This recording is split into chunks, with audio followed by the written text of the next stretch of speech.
नमस्कार।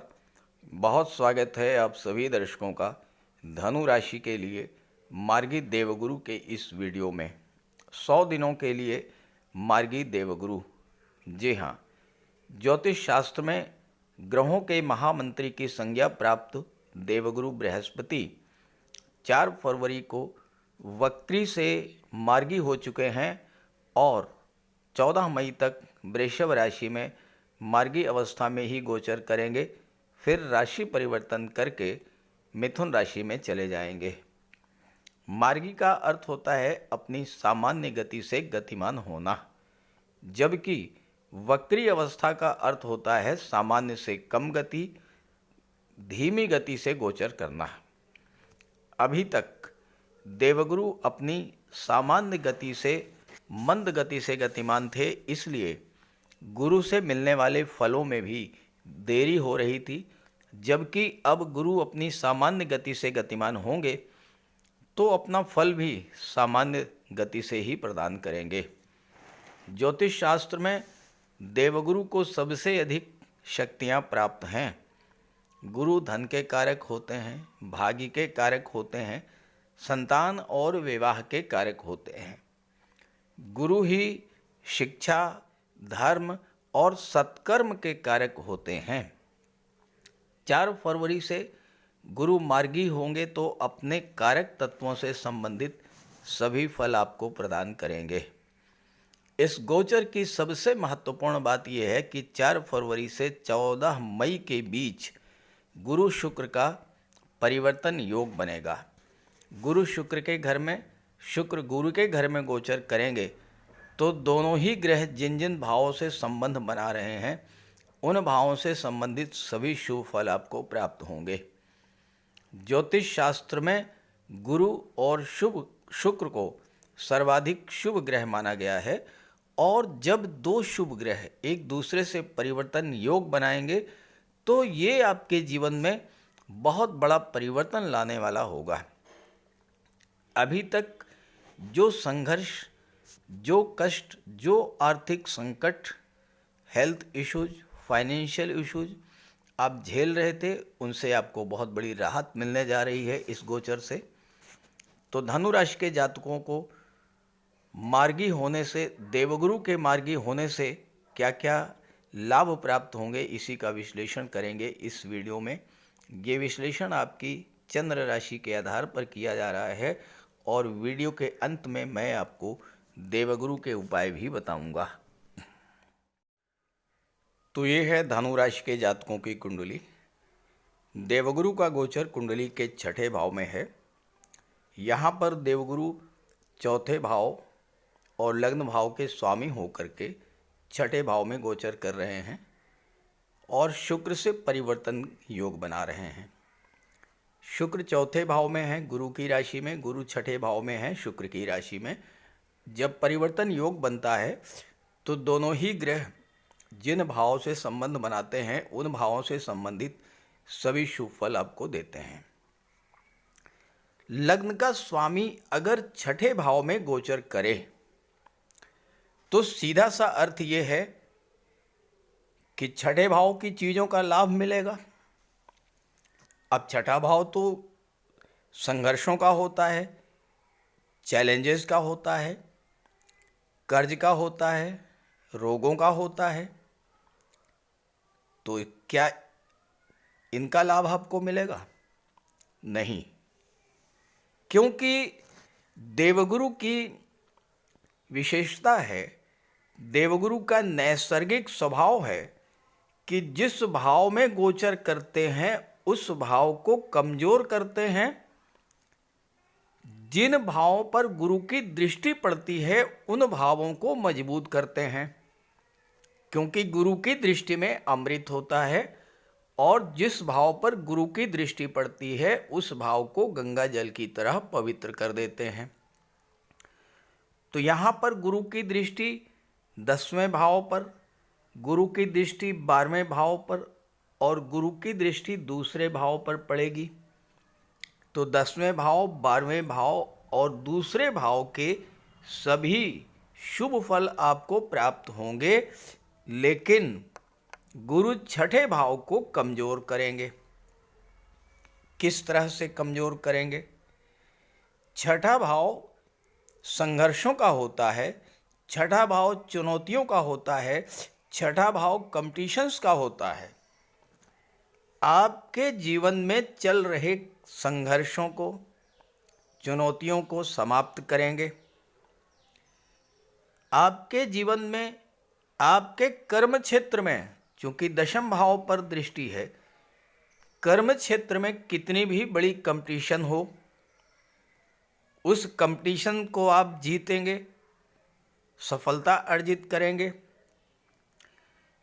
आप नौकरी पाना चाहते हैं या नौकरी में हैं, तो उसके लिए जो कंपटीशन है उसको बीट आउट करने में गुरु आपकी हेल्प करेंगे।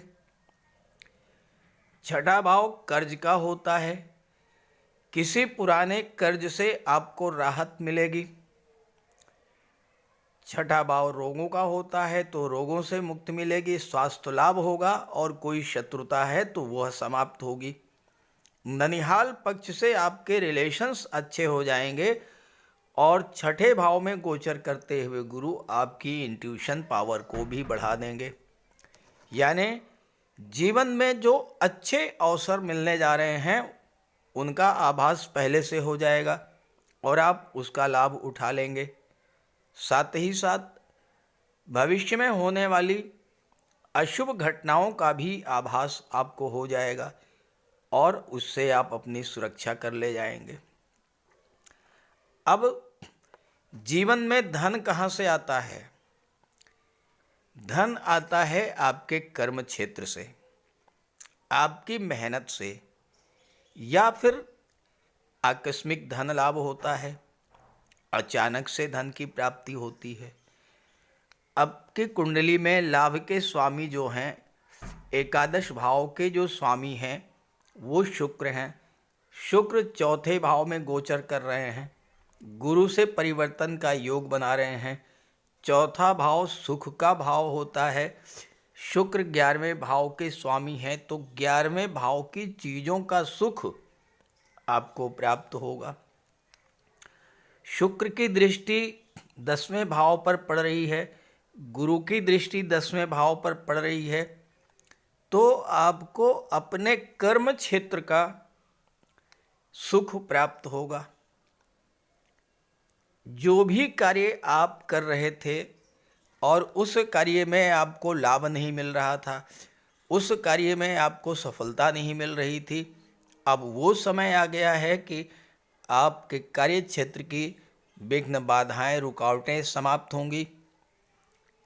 आपका कैरियर, आपका बिजनेस बहुत तेज़ी के साथ ग्रो करेगा। अब यहाँ पर एक चीज़ और बता दूं कि इसी गोचर काल में मंगल का गोचर है कुंडली के 7वें भाव में। मंगल आपके लिए प्रबल योग कारक होते हैं, आपके राशि के स्वामी, गुरु के मित्र हैं। मंगल की चौथी दृष्टि भी पड़ रही है कुंडली के 10वें भाव पर, और शुक्र के साथ राहु का भी गोचर है, राहु की भी दृष्टि पड़ रही है 10वें भाव पर। सर्वाधिक जागृत भाव जो है आपकी कुंडली का वो है आपका 10वां भाव, यानी आपका कर्म क्षेत्र। और कर्म क्षेत्र अगर जागृत हो जाए, यानी कार्यों में सफलता मिलनी शुरू हो जाए, नए कार्य, नए व्यापार की शुरुआत होनी शुरू हो जाए, तो फिर इससे अच्छी बात क्या हो सकती है। और गुरु आपके लग्न के स्वामी हैं, दशम भाव को जागृत कर रहे हैं, आपके निर्णय क्षमता, आपके ज्ञान में वृद्धि करेंगे, अपने कार्य क्षेत्र का आप विस्तार करेंगे, कार्य को तेजी के साथ आगे बढ़ाएंगे। अभी तक क्या स्थिति थी? 28 जनवरी से पहले आपकी कुंडली में दशम भाव पर केवल और केवल राहु की दृष्टि पड़ रही थी और गुरु की दृष्टि पड़ रही थी, लेकिन गुरु तो वक्री अवस्था में थे। शुक्र 28 जनवरी को आए हैं, मंगल 21 जनवरी को सप्तम में आए हैं। तो 28 जनवरी से जो पहले स्थितियां थी उसमें राहु के कारण आपके कार्य क्षेत्र में लगातार अप डाउन्स बने हुए थे। आपके कार्य बनते बनते अंतिम स्टेज पर आकर के बिगड़ जा रहे थे। अब ऐसा भी नहीं कि सभी धन राशि के जातकों के साथ ऐसा ही हुआ हो। अगर राहु आपकी कुंडली में अच्छे रहे होंगे तो उन्होंने आपको अचानक से बहुत बड़ी ग्रोथ दी होगी कैरियर में, बहुत तेजी से आपका कार्य व्यवसाय बढ़ा होगा। लेकिन अगर खराब रहे होंगे तो फिर आपके काम बनते बनते बिगड़ गए होंगे। अब वो स्थितियां बदल चुकी हैं। आने वाले 100 दिनों में आपके जो भी बिगड़े काम थे वो बनेंगे, नए कार्यों की शुरुआत होगी। आपके बॉस, आपके सीनियर्स के मन में आपके प्रति कोई भ्रम था, कोई गलतफहमी थी, वह दूर होगी। मंगल की जब दृष्टि पड़ेगी तो मंगल तो सेनापति होते हैं, मंगल केवल और केवल जीतना जानते हैं, न डरते हैं न दबते हैं। और धनु राशि के जातक बेहद ज्ञानवान बुद्धिमान होते हैं। तो चुनौती कितनी भी बड़ी हो उसे आप सॉल्व कर लेंगे और आपके जब कार्य पूरे होंगे तो सीधी सी बात है कि मान सम्मान आपका बढ़ेगा, सफलता मिलेगी, यश मिलेगा और धन की प्राप्ति तो होगी ही होगी।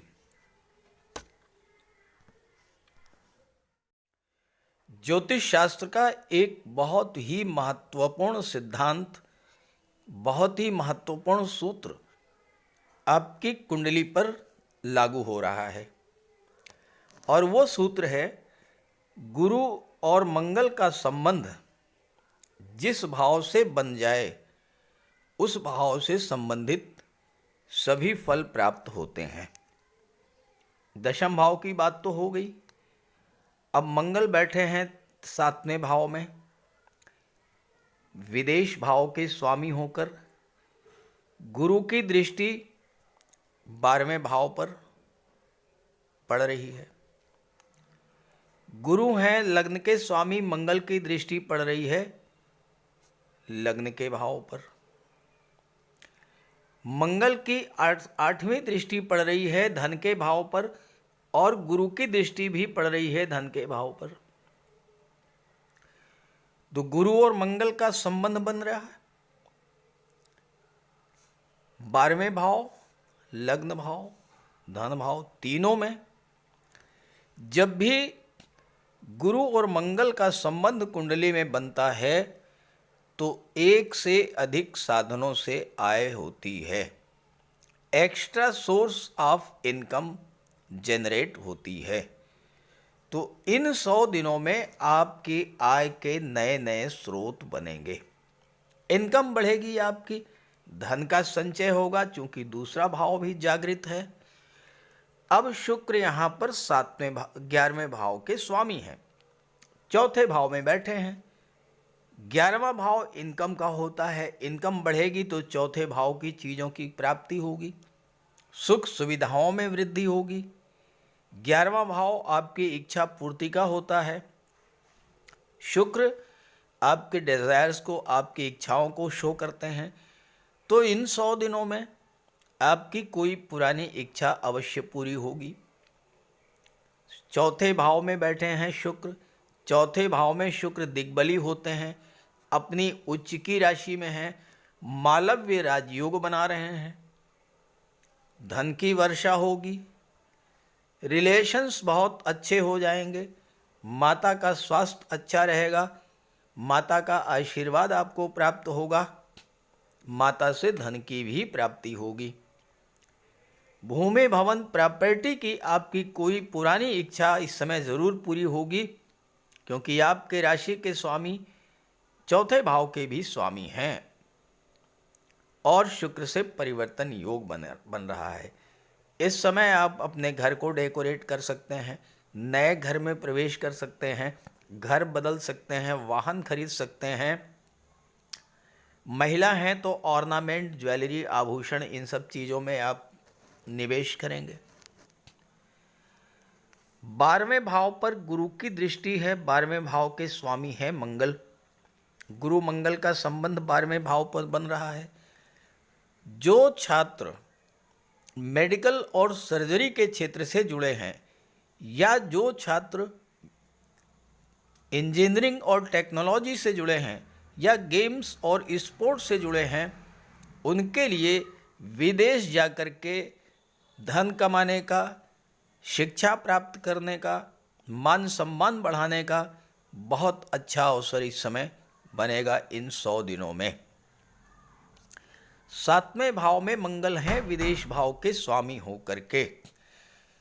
जो जातक मंगल से संबंधित चीज़ों का व्यापार व्यवसाय कर रहे हैं, मेडिसिन्स का है, मेडिकल इक्विपमेंट्स का है, गेम्स और स्पोर्ट्स रिलेटेड सामान, या जो जातक टेक्नोलॉजी से रिलेटेड चीज़ों का व्यापार व्यवसाय करते हैं, आईटी सेक्टर से जुड़े हुए चीज़ों का व्यापार व्यवसाय करते हैं, उनके लिए विदेशी व्यापार के नए नए द्वार खुलने जा रहे हैं।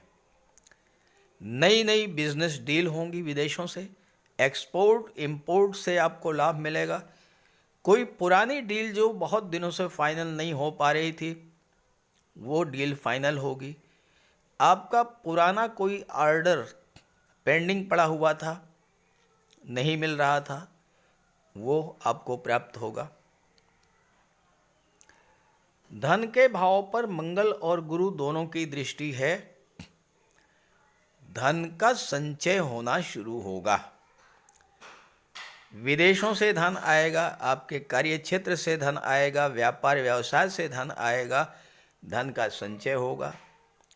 मंगल की दृष्टि है, धन का निवेश आप भूमि में करेंगे, प्रॉपर्टी में करेंगे। ये वो समय आ रहा है कि इन 100 दिनों में कोई प्रॉपर्टी आप बना सकते हैं, कोई कृषि भूमि खरीद सकते हैं, कोई प्लाट खरीद सकते हैं। निवेश आपका भूमि संबंधित कार्यों में होगा। जो लोग रियल एस्टेट से जुड़े हैं, उनके व्यापार व्यवसाय में इस समय बहुत तेजी से ग्रोथ होगी, क्योंकि शुक्र राहु चौथे भाव में है। चौथे भाव में है, दृष्टि दशम भाव पर पड़ रही है। अचानक से रियल एस्टेट में बहुत बड़ी ग्रोथ देखने को मिलेगी। आपने प्रॉपर्टी बनाई, आपने कॉलोनी तैयार की, आपने प्लाटिंग की, आपने मकान बनाया, नहीं बिक रहे थे, अब बहुत तेज़ी के साथ सेल होगी। पैसा आपके पास आएगा और धन का संचय होगा। इस तरह से कुल मिलाकर के देवगुरु के मार्गी होने के ये जो 100 दिन हैं, ये आपके लिए विशेष उपलब्धियों भरे होने वाले हैं। इस गोचर का लाभ उठाइए, लेकिन कुछ बातों का ध्यान रखना होगा आपको। चूँकि मंगल की दृष्टि दूसरे भाव पर पड़ रही है, दूसरा भाव वाणी का होता है। वाणी पर आपको विशेष संयम रखना होगा, अन्यथा परिवार के साथ कलह तनाव का वातावरण बन सकता है। जीवन साथी के साथ कलह और तनाव की स्थितियां बन सकती हैं। इन चीज़ों को लेकर के थोड़ा सा सावधान रहिएगा और अपने राशि के स्वामी देवगुरु बृहस्पति का उपाय अवश्य करिएगा, विशेष लाभ होगा। कुंडली में देवगुरु बृहस्पति का बहुत ही महत्वपूर्ण स्थान है, क्योंकि देवगुरु कुंडली के पंचम और नवम भाव के कारक होते हैं। पंचम भाव से संतान का विचार किया जाता है, शिक्षा का विचार किया जाता है, और नवम भाव से भाग्य का विचार किया जाता है।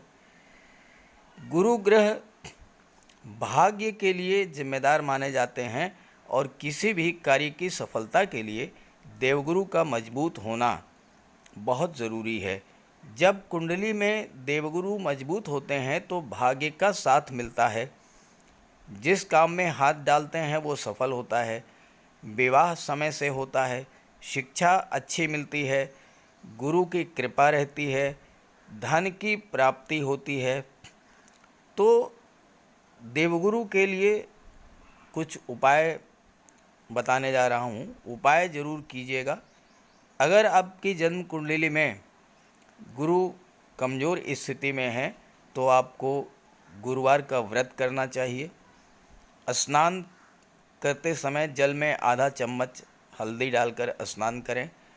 स्नान के बाद पीले रंग के वस्त्र धारण करें और साथ ही साथ केसर या हल्दी का तिलक लगाएं और गुरुवार के दिन भगवान विष्णु की उपासना करें। घर में केले का एक वृक्ष लगा लें, उसकी पूजा करें, उसकी सेवा करें। भोजन में चने के बेसन, चीनी और घी से बने लड्डू का सेवन करें और अपनी क्षमता के अनुसार पीले वस्त्र, हल्दी, शहद, धार्मिक पुस्तकें, इन सब का दान कर सकते हैं। अगर गुरु ग्रह कमज़ोर है तो पुखराज धारण करें, लेकिन इसके लिए किसी योग्य ज्योतिषी की सलाह ले लें। माता पिता, गुरु और बुज़ुर्गों का सम्मान करें, उनकी देखभाल करें और उनका आशीर्वाद प्राप्त करें। साफ सफाई रखें, गुरु की सेवा करें और दही और चावल गरीबों को खिलाएं। किसी गरीब को, किसी दिव्यांग व्यक्ति को भोजन कराएं। किसी वृद्धाश्रम में जाकर के वृद्धों के साथ कुछ समय बिताएं, उनकी समस्याओं को जानें, समझें। कोई ज़रूरी नहीं है कि आप धन से ही सहायता करें, तन और मन से भी आप मदद कर सकते हैं दूसरों की, और ऐसा करने से देवगुरु अत्यंत प्रसन्न होते हैं। और जब देवगुरु बलवान होंगे तो आपको पूरा लाभ मिलेंगे। तो ये उपाय करके देखिएगा, लाभ होगा। कमेंट करके बताइएगा ताकि आपके साथियों को भी इसका लाभ मिल सके। नमस्कार।